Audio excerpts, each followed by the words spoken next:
नमस्कार, मी निरंजन. शेवटी अपेक्षा ज्याप्रमाणे होती त्या पद्धतीने इराणवरती इस्रायल आणि अमेरिकेने हल्ला केला. पहिल्या दिवशी दिवसाढवळ्या तो हल्ला केला, कारण त्यात एलिमेंट ऑफ सरप्राईज ज्याला म्हणतात ते अमेरिकेला ठेवायचं होतं.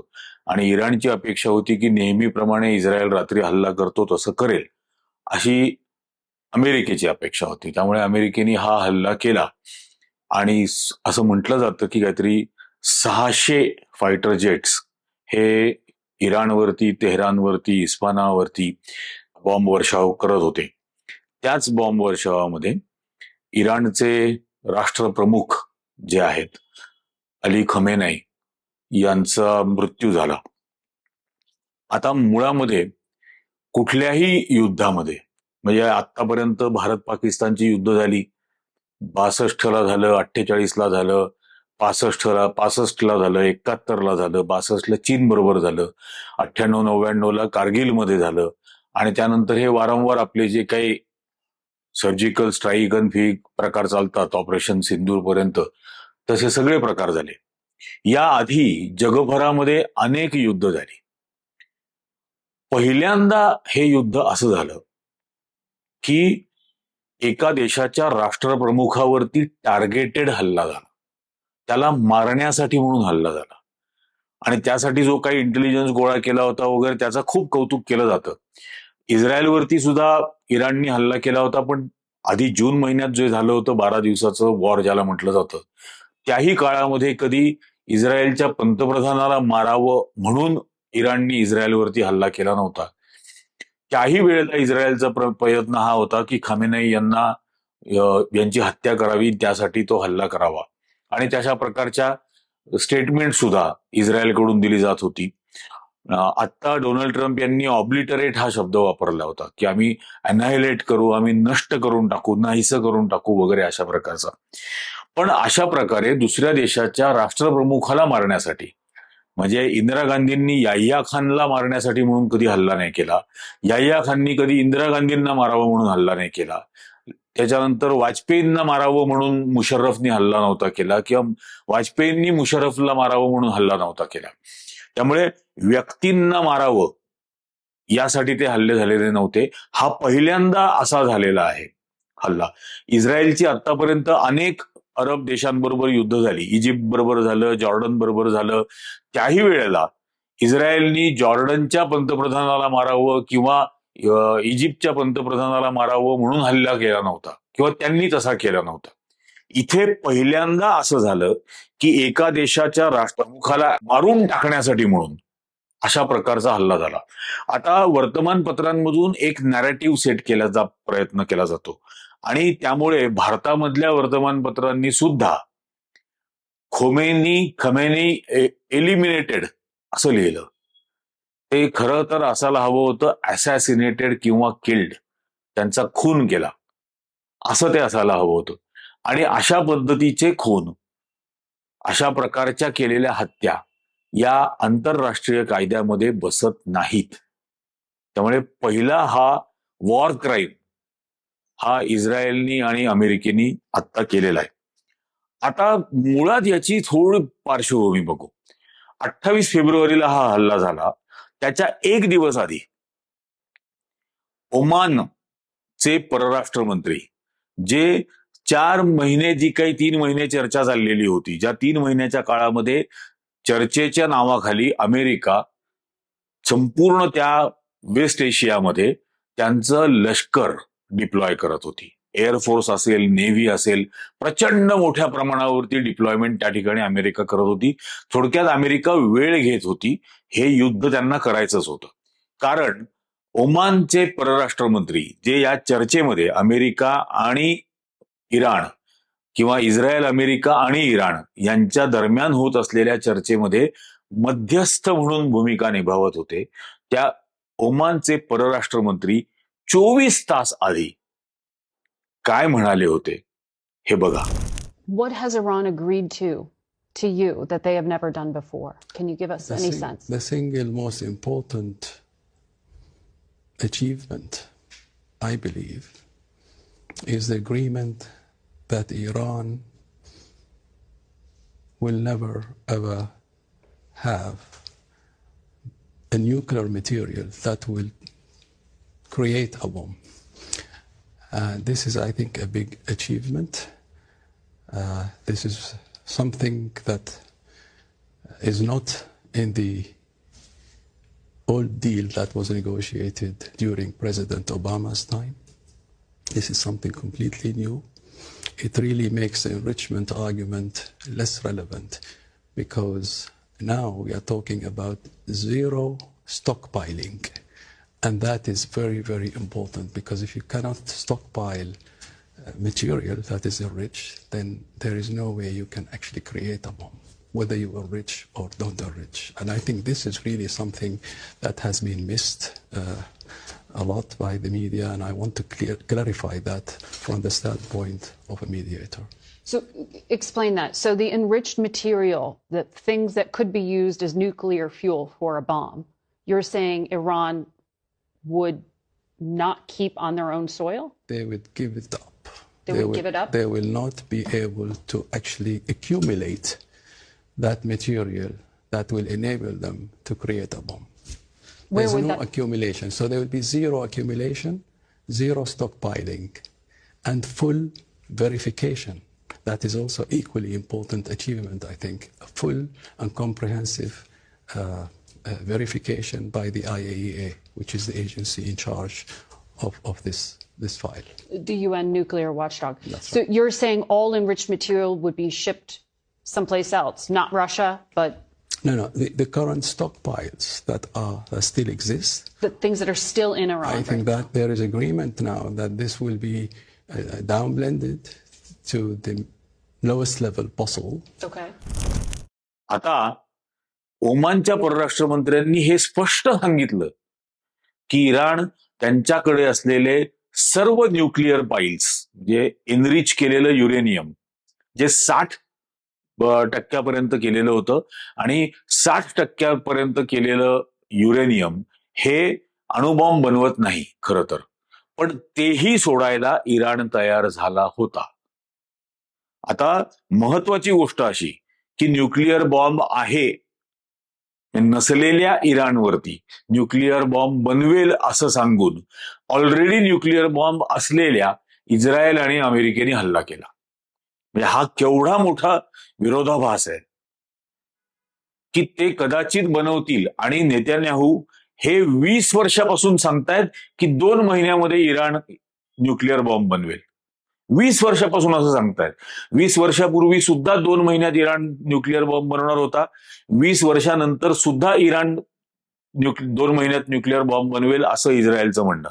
या दरम्यानच्या काळात ओबामांबरोबर जो करार झाला, तो करार झाल्यानंतर IAEA म्हणजे इंटरनॅशनल असोसिएशन या इन्स्पेक्शनसाठीची न्यूक्लिअर वॉचडॉग ज्यांना म्हटलं जातं युनायटेड नेशन्सचं, त्या IAEA तर्फे इराणमध्ये रेग्युलरली इन्स्पेक्शन्स होत होती, आणि IAEAनी 2025 पर्यंत एकही असा अहवाल दिलेला नव्हता की ज्याच्यामध्ये इराणकडे अशा न्यूक्लिअर बॉम्ब बनवेल अशा पद्धतीचं युरेनियम आहे, असा एकही अहवाल IAEA तर्फे दिलेला नव्हता. तरीही हे युद्ध अमेरिकेला करायचंच होतं, आणि त्याच्याबद्दल काही दिवसांपूर्वी अमेरिकेच्या एका वरिष्ठ अधिकाऱ्यांनी हे पण सांगितलं की ग्रेटर इस्रायलची जी कन्सेप्ट आहे, जी बायबलमध्ये लिहिली आहे म्हणे, त्या ग्रेटर इस्रायलच्या कॉन्सेप्टमध्ये जर बनणार असेल ग्रेटर इस्रायल, आणि मग त्याच्यामध्ये इराणपर्यंतचे सर्व देश सामील होतात, आणि तो एक ग्रेटर इस्रायल नावाचा देश बनतो, हे होणार असेल तर आमची काय हरकत नाहीये, असं अमेरिकेच्या एका वरिष्ठ अधिकाऱ्यांनी काही दिवसापूर्वी हे स्टेटमेंट केलेलं होतं. आणि इस्रायल त्याच पद्धतीने एक्सपांड करतोय. गेल्या 60, 70, 75 वर्षामध्ये हे सर्वजण बघतायत त्याच पद्धतीने. आता याच्याबद्दलची म्हणजे इराणमधले असलेले तेल साठे, इराणमध्ये असलेलं मिनरल्स आणि रेअर अर्थ मटेरियल, ज्या रेअर अर्थ मटेरियलच्या मक्तेदारीच्या जोरावरती चीन आज जगभर डॉमिनेट करतोय, त्या इराणमधले रेअर अर्थ मटेरियल्स हे ज्याचा ताबा अमेरिकेला मिळावा, इराणला 5-6 वेगवेगळ्या तुकड्यांमध्ये विभाजित करावं, 5-6 देश एका इराणचे बनवावे आणि आपल्या मांडलिकांच्या मार्फत इराणच्या तेलावरती आणि याच्यावरती ताबा मिळवावा, जे त्यांनी काही महिन्यापूर्वी व्हेनेझुएलामध्ये केलं अमेरिकेने. हेच इराणच्या बाबतीत त्यांना इथं करायचं आहे आणि म्हणून हा हल्ला तर होणारच होता. 12 दिवसाच्या जून मधल्या युद्धानंतर इराणनी त्यांची पण प्रिपरेशन केलेली होती. त्यांना रशिया आणि चायनानी प्रचंड मोठ्या प्रमाणावरती लष्करी सामग्रीची मदत सुद्धा पुरवली होती. रशिया स्वतः युक्रेनच्या युद्धामध्ये आहे आणि याच्याबद्दल म्हणजे हे होण्याच्या 48 तास आधी भारताचे पंतप्रधान हे इस्रायलला गेले आणि ते इस्रायलमध्ये जाणार आहेत हे भारताने जाहीर नाही केलं, हे नेत्यानाहूनी जाहीर केलं. आणि अशा प्रसंगी ज्या वेळेला इराणवरती हल्ला केला जाणार आहे, अशा प्रसंगी भारताचे पंतप्रधान इस्रायलमध्ये जातात आणि इस्रायलला जगातल्या सर्वात मोठ्या लोकशाहीचं समर्थन आहे असं एक चित्र निर्माण केलं जातं. ते इस्रायलच्या आणि अमेरिकेच्या फायद्यासाठी नरेंद्र मोदींनी केलं. हे खूप धक्कादायक आहे. आणि ज्या अली खमेनी यांना, म्हणजे ते आयातुल्ला खोमेनी नाही, आयातुल्ला खोमेनी त्यांच्या आधी होते, त्याच्यानंतर अली खमेनी हे इराणचे राष्ट्रप्रमुख बनले. त्यांच्या या मृत्यूनंतर हा धर्मांध आहे आणि हा असा आहे तसा आहे वगैरे असं खूप सगळीकडे पसरवायला चाललं आणि एक धर्मांध माणूस मेला याच्यावरती आनंद मनवायला सुरुवात झाली. आता मुळामध्ये इराणमध्ये महिलांवरती असलेली बंधनं, म्हणजे त्या बंधनांना मी पण विरोध करेन की तिथं हिजाब घालणं हे सक्तीचं केलं जात होतं. भारतामध्ये हिजाब नको म्हणून सक्ती केली जाते. या दोन्ही प्रकारच्या सक्तींच्या विरोधामध्ये मी आहे. तो त्या महिलांचाच अधिकार आणि चॉईस असायला हवा, घालायचा का नाही घालायचा. पण एवढ्या एका गोष्टीवरून खमेनी यांना धर्मांध म्हटलं जातं. हे धर्मांध खमेनींकडे एक तरुण, एक लहान मुलगा हा त्यांच्याशी बोलायला गेला की मला बलिदान द्यायची इच्छा आहे. त्यावेळेला खमेनी त्याच्याशी काय बोलतात हे नीट पहा. खाली कॅप्शन्स आहेत, इंग्लिशमध्ये आहेत.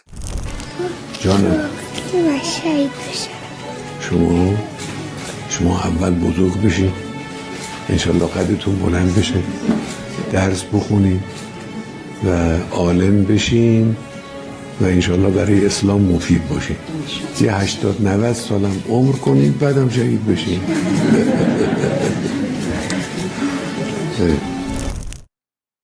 आता खमेनी ज्यांना धर्मांध म्हटलं जातं ते शहादत द्यायची म्हणून आलेल्या लहान मुलाला सांगतायत, पहिले तू शिक, खूप शिक, खूप मोठा हो, त्याच्यानंतर तू एक वैज्ञानिक बन, शास्त्रज्ञ बन, शास्त्रज्ञ बनून देशाची आणि इस्लामची सेवा कर, शास्त्रज्ञ बनून देशाची आणि इस्लामची सेवा कर. 80-90 वर्षाचा झाल्यानंतर शहादत वगैरे दे. हे एक धर्मांध नेता सांगतो, वैज्ञानिक हो म्हणून. आपल्या इथले जे धर्मांध आहेत ना, ते वैज्ञानिकांना हातामध्ये कावड देत आहेत आणि कावड घेऊन चाला म्हणतायत. ते वैज्ञानिकांना सांगताय गोमूत्रामध्ये सोनं असतं शोधा. आणि हा खमेनी आहे. बरं, कोण खमेनी आहे? या खमेनीच्या बरोबर नरेंद्र मोदींचे फोटो आहेत. इराणच्या सर्व उच्चस्तरीय नेतृत्वाला माय फ्रेंड करून हे भेटलेत या आधी, आणि मुद्दाम ते बघणं गरजेचं आहे.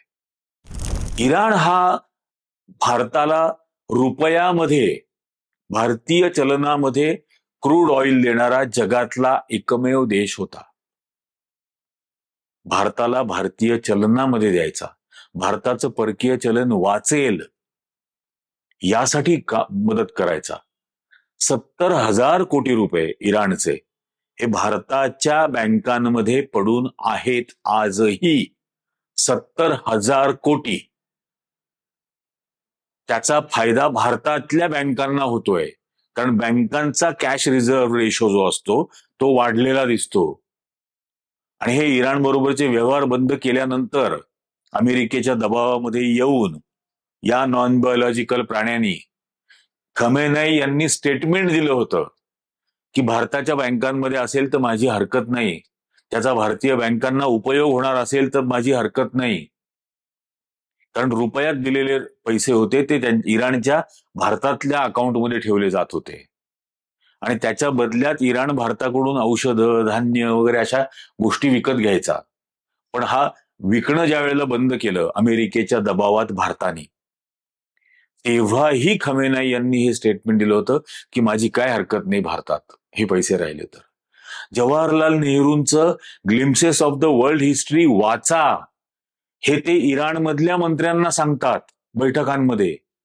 आणि जगाचं भान आणि जगाचं ज्ञान, जगातल्या राजकारणाचं भान आणि ज्ञान हे येऊ शकतं पंडित नेहरूंचं ते पुस्तक वाचल्यानंतर, हे खमेनाई सांगतात.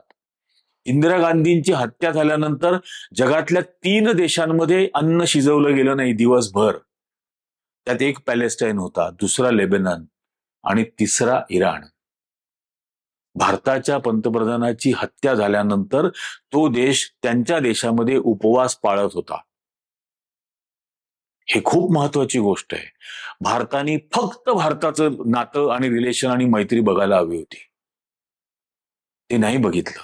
इस्रायलमध्ये भारताचा एकही पंतप्रधान एकही मिनिट गेला नव्हता.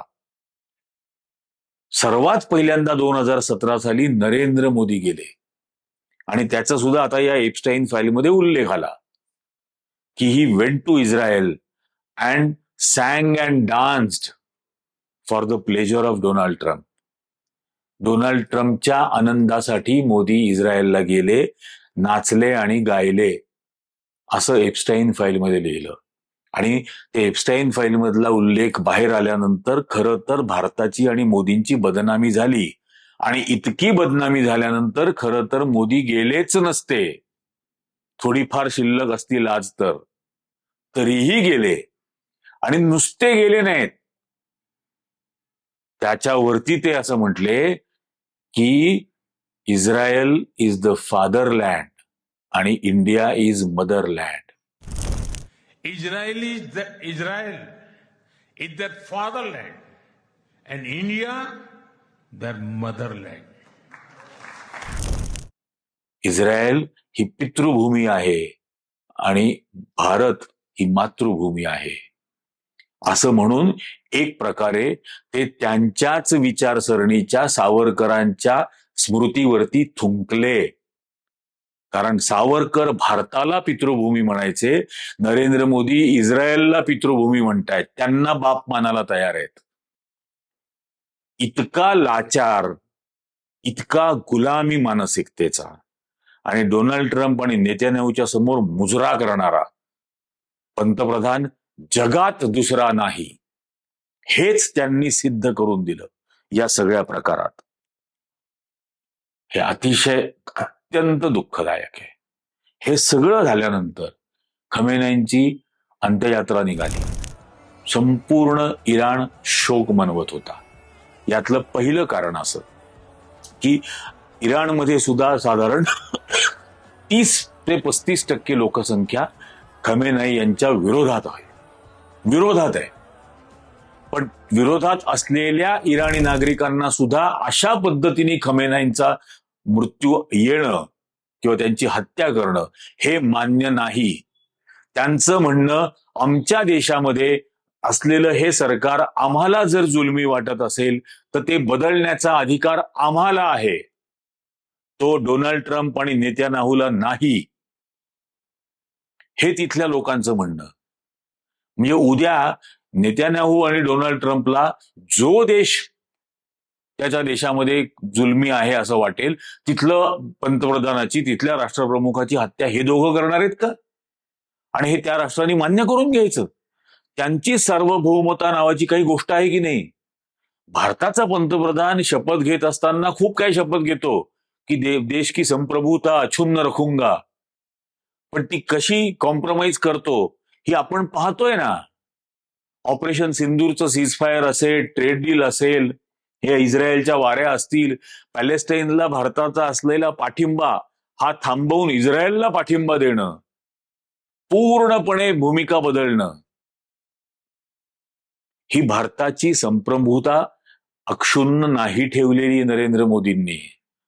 इराणमधलं भारताचं छाबहार पोर्ट अमेरिकेच्या दबावाखाली त्याच्यावरचा अधिकार सोडून दिला. इराणकडून ऑइल नाही घ्यायचं, रशियाकडून ऑइल नाही घ्यायचं, हा भारताच्या संप्रभुतेचा निर्णय हा नरेंद्र मोदींनी अमेरिकेच्या दबावात सोडून दिला. हे खरं आहे, लाजिरवाणं आहे, पण हे केलं.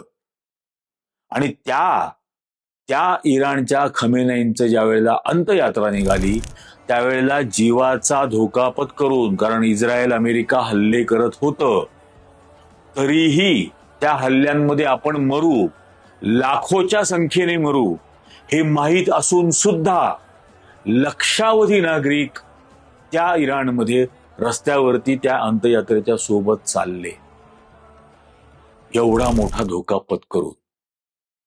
हे खूप महत्वाची गोष्ट आहे. म्हणजे ख्रिश्चन धर्मासाठी जसं पोप हा सर्वोच्च आहे, तसं शिया मुस्लिमांसाठी खामेनी हे सर्वोच्च होते.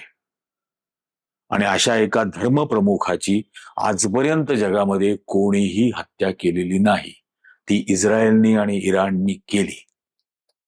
ही खूप दुर्दैवाची आणि भारताच्या दृष्टीने प्रचंड मोठं दूरगामी नुकसान करणारी हे लक्षण आहे. बरे, या युद्धाचा काय परिणाम होणार आहे हे नॉन बायोलॉजिकलला कळतच नव्हतं का? इराण स्ट्रेट ऑफ होर्मुझ बंद करणार, त्या स्ट्रेट ऑफ होर्मुझ मधून भारताचा 65% तेल पुरवठा होतो, चीनचा 80% होतो, जपानचा 85% होतो, त्याच्या नंतर कोरियाचा होतो. त्यांचा सगळ्यांचा तेल पुरवठा या स्ट्रेट ऑफ होर्मुझला बंद केल्यामुळे बंद झाला. आता भारतातल्या पेट्रोल डिझेलच्या किमती किती वाढतील माहित नाही. तर मूर्ख भक्त आहेत ना, लो आयक्यू बुलडोजर बिंडोक, ते बोलतात 500 रुपये झालं तरी आम्हाला चालेल, हे चालेल, ते चालेल, पण देशाला परवडणार नाही. कारण त्या प्रमाणामध्ये देशभरातल्या प्रत्येक वस्तू महाग होतील. प्रत्येक वस्तू. अगदी रंगामध्ये सुद्धा क्रूड ऑइल वापरतात, डांबरामध्ये सुद्धा क्रूड ऑइल वापरतात. रस्ते बनणार नाहीत, रंगरंगोटी करता येणार नाही, इथपर्यंत महाग होईल. शिवाय डॉलरनी तर उडी मारायला सुरुवातच केलेली आहे. 90 वरचा डॉलर आता 91.5च्या आसपास पोहोचलाय ऑलरेडी 24 तासात. म्हणजे आजचाच वर्किंग डे आहे खरं तर, सोमवार हा पहिल्या काही तासामध्येच 91.5 पर्यंत डॉलर पोहोचला. आता तो 100 गाठ्यापर्यंत वाट बघायला लागेल. हे होणार, पण हे ज्यांना कळतच नाही ते गेले. म्हणजे भारताची नॉन अलाइन मुवमेंट जी भारताने सुरू केली होती, अलिप्ततावाद, तो अलिप्ततावाद पण सोडून दिला. याशिवाय युनायटेड नेशन्सला अमेरिकेने व्हेनेझुएलावरती हल्ला करून काय ते याच्यावरती हल्ला करून ऑलरेडी फाट्यावर मारलेले, की युनायटेड नेशन्सला काही किंमत आम्ही देत नाही, हे त्यांनी ऑलरेडी सांगितलंय. पॅलेस्टाईनच्या प्रश्नाबाबत युनायटेड नेशन्सला ऑलरेडी त्यांनी फाट्यावर मारलंय. त्यांनी तिथे एक वेगळं नवीन बोर्ड ऑफ पीस नावाचा प्रकार सुरू केलेला आहे पॅलेस्टाईनच्या प्रश्नाच्या बद्दल. त्यामुळे याही इराणच्याही हल्ल्याबद्दल त्यांना युनायटेड नेशन्सची काही घेणं देणं नाही. त्यामुळे भारताने आता युनायटेड नेशन्समध्ये बोंबाबोंब करून काही उपयोग नाही. हे संपल्यानंतर भारत कुठला सदस्य उरतो? तर चीननी सुरू केलेल्या शांघाई कॉर्पोरेशनमध्ये, ज्या शांघाई कॉर्पोरेशनचा सदस्य इराण सुद्धा आहे. तिथं तोंड तरी दाखवू शकेल का भारत एससीओ मध्ये चीनला, रशियाला? नाही दाखवू शकणार.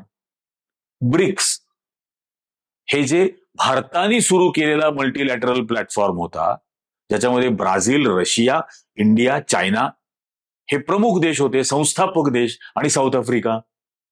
आता या प्रमुख देश असलेल्या उरलेल्या 4 देशांना भारत तोंडच दाखवू शकत नाही. कारण ब्राझीलवरती 50% टेरिफ होतं, ब्राझील नडून गेलं. भारतावरती 50% टेरिफ आलं, भारताने लोटांगण घातलं. त्यामुळे आता ब्राझीलला तोंड दाखवता येणार नाही, रशियाला तोंड दाखवता येणार नाही, चीनला तोंड दाखवता येणार नाही, साऊथ आफ्रिकेला तोंड दाखवता येणार नाही. कारण भारतातल्या G20 समिटच्या वेळेला ग्लोबल साऊथ म्हणून खूप मोठमोठ्याने आरोळ्या मारल्या होत्या या नॉन बायोलॉजिकल प्राण्यांनी. आता काय झालं? आता संपूर्ण ग्लोबल साऊथला अमेरिकेचा दुटप्पीपणा आणि अमेरिकेची विश्वासार्हता नाही हे जगाला समजलं. अमेरिका म्हणजे मी अमेरिका असं नाही, डोनाल्ड ट्रम्पच्या नेतृत्वातली अमेरिका असं म्हणतो. डोनाल्ड ट्रम्पच्या नेतृत्वातल्या अमेरिकेवरती आता जगाचा विश्वास नाही, की हे चर्चेच्या नावाखालती लष्करी जमवाजमव करतात आणि नंतर हल्ले करतात. त्यामुळे यांच्यावर भरोसा ठेवण्याच्या लायकीचे हे नाहीत. चीनला ज्या वेळेला लक्षात आलं की आपला ऑइल पुरवठा बंद होईल, त्यावेळेला चीननी स्वतःच जाहीर केलं हे आमच्या विरोधात असलेलं युद्ध आहे. आणि डोनाल्ड ट्रम्प संपूर्ण वर्ल्ड ऑर्डर जी आहे, मग ती WTO पासून सुरुवात झालेली, वर्ल्ड ट्रेड ऑर्गनायझेशनलाही डोनाल्ड ट्रम्पनी फाट्यावर मारलं ज्या वेळेला टेरिफ जाहीर करून टाकले. तर WTO पासून हे सगळे जेवढे प्लॅटफॉर्म आहेत, युनायटेड नेशन्स असतील, हे SCO असेल, ब्रिक्स असेल, या सगळ्या प्लॅटफॉर्मवरती भारताची नाचक्की फक्त झालेली आहे आणि संपूर्ण जगात भारत एकटा आहे. भारताने शेजारचे मित्र राष्ट्र असलेली बांगलादेश गमावलं. भारताने शेजारचं असलेलं पाकिस्तान तर विरोधातच होतं. एकही शेजारी राष्ट्र भारताचं मित्र नाही. जे जुने मित्र होते, मग रशिया असेल, इराण असेल, असे पॅलेस्टाईन असेल, लेबनन असेल, असे मित्रही गमावले या सगळ्या प्रकारात. सौदी अरेबियानी नरेंद्र मोदींना एक अवॉर्ड दिलं, कारण त्यांना अवॉर्ड मिळाले की फार खुश होतात. त्यामुळे आता इस्रायलने सुद्धा एक नवीन अवॉर्ड तयार केलं मोदींना देण्यासाठी, आणि ते बांधलं गळ्यामध्ये मेडल. तसं त्यांनी ते केलं. आपल्याकडे नाही ते घंटा बिंटा बांधतात बैलाच्या गळ्यात, कुठे चाललाय हे कळावं म्हणून, तसं याच्या गळ्यामध्ये एक मेडल बांधून दिलं. त्याच्यावरती हे खुश. पण हे यामुळे सौदी अरेबियानी पाकिस्तान बरोबर करार केला की पाकिस्तानवर झालेला हल्ला हा सौदी अरेबियाच्याही विरोधात असलेला हल्ला असेल असं समजण्यात येईल. त्यामुळे तिथली मैत्री पण घालवली, सौदी बरोबर असलेली. इराण बरोबरची मैत्री घालवली, रशिया बरोबरची मैत्री घालवली. कॅनडामध्ये तर एका माणसाचा खूनच केला, त्यामुळे कॅनडा भारताच्या विरोधामध्ये. अमेरिकेमध्ये खुनाचा प्रयत्न केला म्हणून खटला दाखल झाला, एप्स्टाईन फाईल्समध्ये नावं आली. आपल्या गौतम अदानी विरोधात तिथं खटला दाखल आहे. त्यामुळे अमेरिका सुद्धा आता ना मित्र आहे ना शत्रू आहे, ते फक्त वापरून घेत आहे. आणि हे तर म्हटलेच जाऊन तिथं की याच्या पुढे इस्रायल आमचा बाप आहे. इतकं लाचार, इतकं लाचार. आणि हा जो अनेक जणांना भारतामध्ये ऑर्गॅझम येतोय ना, अली खमेनाई यांचा मृत्यू झाल्यानंतर जल्लोष बिल्लोष बोलतायत, त्यांच्यासाठी मुद्दाम इराण मधली एक लेखिका, तिचं नाव आहे सारा दिलिजानी. त्या सारा दिलिजानींनी काय लिहिलंय हे बघा शेजारी. ती म्हणते, I was born in an Iranian prison. माझा इराणच्या तुरुंगात जन्म झाला. My parents were held in their jails. माझे पालक इराणमधल्या त्यांच्या तुरुंगात होते, पुरुषांच्या आणि महिलांच्या. My uncles lie in their mass graves. माझे अंकल, माझे काका मामा जे काय असतील, तिला म्हणायचं असेल, ते त्यांच्या कबरीमध्ये झोपून आहेत. Nothing you can tell me about the crimes of the Iranian regime that I have not lived in blood and bone. माझ्या रक्त मांसांसह इराणमधल्या अशा एकाही अन्यायाबद्दल तुम्ही मला सांगू शकत नाही, कारण ते मी जगले आहे. That doesn't mean that I want my people bombed, maimed, killed, their homes in ruins. त्याचा अर्थ असा अजिबात होत नाही की मला माझ्या देशातली माणसं ही बॉम्ब हल्ल्यामध्ये मारली जात आहेत हे मी मान्य करेन, किंवा माझ्या देशातल्या लोकांची घरं उद्ध्वस्त केली जात आहेत हे मी मान्य करणार नाही. If your vision of liberation comes only through the destruction of innocent lives, then it is not freedom you are after. जर तुमचा स्वातंत्र्याबद्दलचा दृष्टिकोन हा कोणाला तरी बर्बाद करून साध्य होत असेल, तर तो माझा स्वातंत्र्याचा दृष्टिकोन नाही. याचा अर्थ ही इराणच्या तुरुंगात जन्माला आलेली लेखिका सांगते आहे. याचा अर्थ आमच्या देशातल्या खमेनाईंची राजवट जर आम्हाला जुलमी वाटत असेल तर ती आम्ही बदलू. तो आमचा अधिकार आहे. आमच्याच देशातल्या नागरिकांची हत्या करून बॉम्ब वर्षावामध्ये त्यांना मारून त्यांची घरदारं उद्ध्वस्त करून तुम्ही हे करणं आम्हाला मान्य नाही. हे लक्षात घेण्यासारखं आहे. त्यामुळे ह्या ज्यांना ऑर्गॅझम इथे येतोय ना, खमेनाई मेले, खमेनाई मेले, हा अत्यंत चुकीचा आणि मिसप्लेस्ड अशा पद्धतीचा हा ऑर्गॅझम आहे. आणि हा अशा प्रकारच्या गोष्टीमध्ये आनंद मानणं हे अत्यंत घातक आहे, हे लक्षात ठेवलं पाहिजे. उद्या हेच डोनाल्ड ट्रम्प आणि नेत्यानाहू याच नरेंद्र मोदींच्या मार्फत भारताचा चीनच्या विरोधात वापर करून घेतील, जो भारताला पूर्णतः बर्बाद करू शकतो. त्यामुळे भविष्यातले धोके आज ओळखा. आज कोणाच्या बाजूनी उभं राहायचं, कुठली ठाम भूमिका घ्यायची आणि त्यासाठी कणखर नेतृत्व हे कसं निवडायचं हे आज आपण ठरवणं गरजेचं आहे. हे खूप महत्वाच्या गोष्टी आहेत. त्यामुळे छोट्या परिपेक्षामध्ये जगाचं राजकारण नाही बघता येत, फक्त हिंदू मुस्लिम करून नाही बघता येत. फार पुढे त्याच्या जग असतं आणि प्रत्येक देश त्यांच्याच देशाचं हित पाहतं. भारताने या सर्व प्रकारामध्ये, म्हणजे ते अगदी सिंदूर पासून, ट्रेड डील पासून, रशियाचं ऑइल बंद करणं, इराणचं ऑइल बंद करणं, या सगळ्या गोष्टीमध्ये स्वतःचं हित बघितलेलं नाही. त्यांनी फक्त डोनाल्ड ट्रम्प आणि नेत्यानाहू या दोन जणांचं हित पाहिलेलं आहे, जे नरसंहार करत सुटले जगात. आणि ही अत्यंत घातक गोष्ट आहे. अशा राक्षसी मनोवृत्तीच्या पाठीमागं बुद्ध आणि गांधी बघितलेल्या भारताने उभं राहणं ही एक अत्यंत लाजिरवाणी गोष्ट आहे भारतासाठी. शहादत मिळालेल्या अली खमेनाई यांना अंतःकरणपूर्वक श्रद्धांजली. धन्यवाद.